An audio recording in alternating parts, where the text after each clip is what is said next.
Assalamualaikum warahmatullahi wabarakatuh. Saya Marifatul Mufidah, NIM 211041177 dari Prodi Psikologi Islam kelas E. Saya di sini akan mempresentasikan makalah saya yang berjudul Hati Manusia dalam Perspektif Hadis dan Psikologi. 1. Pengertian hati. Istilah qalbi menurut Al-Ghazali mengandung dua pengertian materi dan spiritual. Pengertian materi itu adalah organ tubuh jantung yang berbentuk kerucut yang terletak di sebelah kiri rongga dada. Adapun pengertian spiritual yaitu hakikat manusia yang halus, yang mengenali, mengetahui, yang diajak bicara, yang dituntut, diberi pahala, dan disiksa. Kolbu berasal dari kata kolaba atau kolbu yang berarti berubah, berpindah, atau berbalik.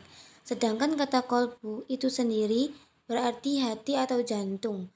Hubungan kolbu dengan jantung adalah bahwa secara fisik jantung selalu berdetak dan naik turun, bolak-balik memompa darah. Sedangkan secara psikis kolbu berarti bolak-balik antara iya dan tidak, kuat dan lemah, yakin dan ragu, tenang dan gundah atau sejenisnya. Dari keterangan makna serta kaitannya dengan fisik dan psikis kolbu di atas menunjukkan bahwa kolbu atau hati memang mempunyai sifat dominan yang menjadi karakteristiknya, yaitu selalu berubah-ubah dan selanjutnya memberi pengaruh pada kejiwaan manusia yang juga berubah-ubah. Kolbu merupakan komponen dalam kejiwaan yang dianugerahkan Allah SWT kepada manusia. Kolbu menjadi penentu tingkah laku manusia. Rasulullah SAW menegaskan bahwa baik buruknya seseorang tergantung kepada keputusan kolbunya. Dalam sebuah hadis diriwayatkan oleh Imam Bukhari dan Muslim. Artinya, sesungguhnya di dalam tubuh manusia ada segumpal daging. Jika segumpal daging tersebut baik, maka akan baik pula seluruh tubuhnya. Jika segumpal daging tersebut rusak, maka akan rusak pula seluruh tubuhnya. Ketahuilah, segumpal daging tersebut adalah kolbu. Dan lanjutnya bagian-bagian kolbu.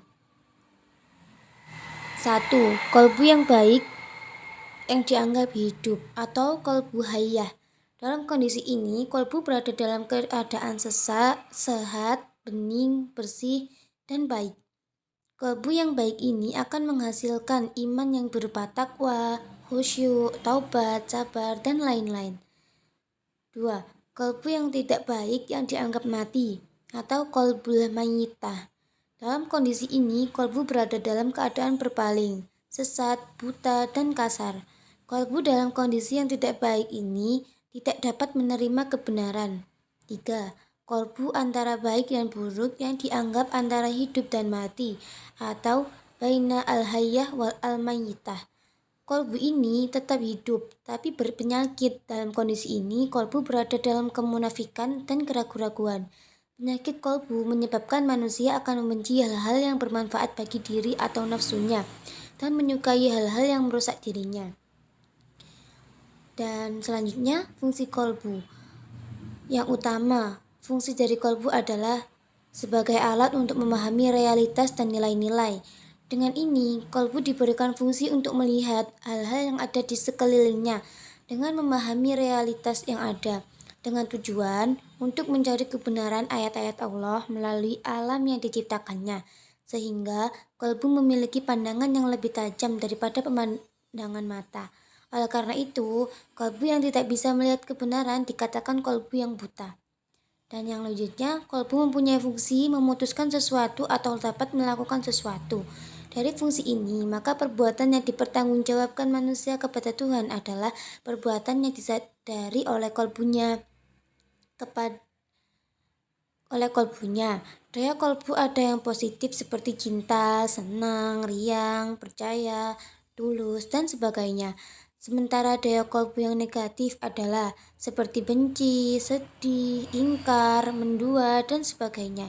Jadi, fungsi kolbu itu ada dua.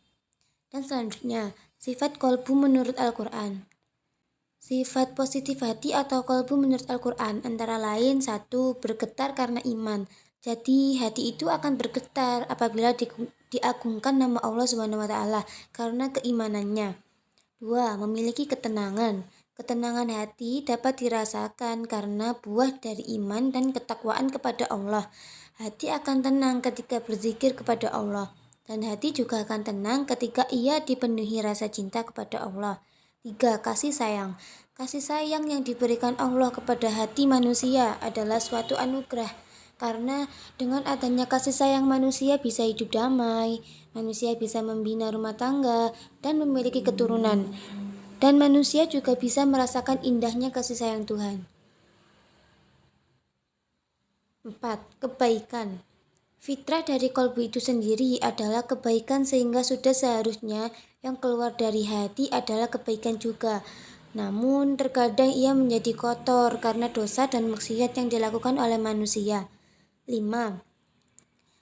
Iman. Iman adalah hal yang paling berharga yang tersimpan di dalam kolbu manusia karena iman adalah penentu seseorang bahagia atau celaka.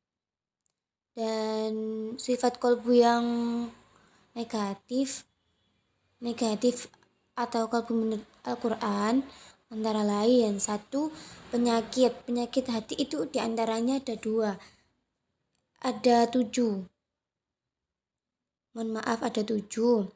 Yang 1, kedengkian ini termasuk penyakit hati yang berbahaya karena selain membahayakan diri sendiri, kedengkian juga bisa membahayakan orang lain, dan seseorang yang selalu diselimuti rasa dengki tidak akan memperoleh ketenangan dalam hidupnya. 2. Kesesatan. Allah menyelamatkan hati yang Dia kehendaki, juga menyesatkan hati yang Dia kehendaki. Namun, ada juga hati yang condong kepada kesesatan dikarenakan manusia selalu mencari-cari alasan dan kemudahan dari hukum Allah, dan mereka tidak menggunakan akal untuk mengambil pelajaran. Yang ketiga, penyesalan.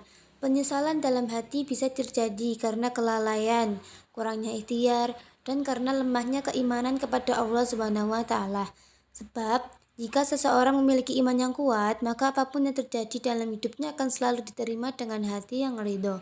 4. Kemarahan. Sumber kemarahan berada di dalam hati seorang muslim, selalu dituntut supaya dapat mengendalikan kemarahannya. 5. Keraguan.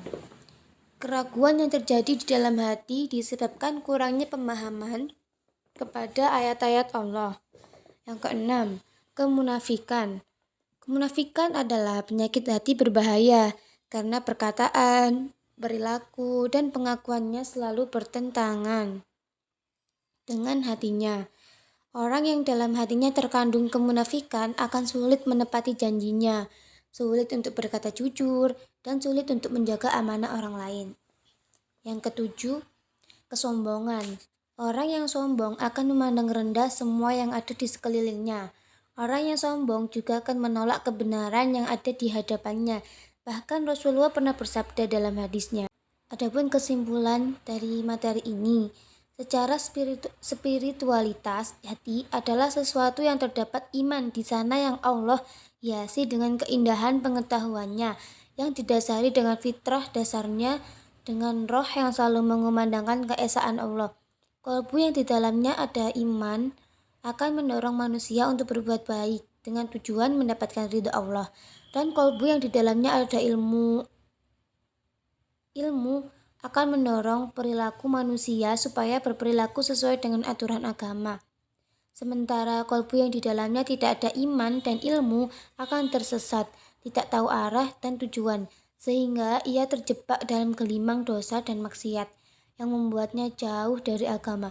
Berdasarkan karakteristik hati serta sifatnya menurut Al-Quran, maka dapat dikatakan bahwa hati atau kolbu sangatlah penting dan berpengaruh terhadap perilaku seseorang.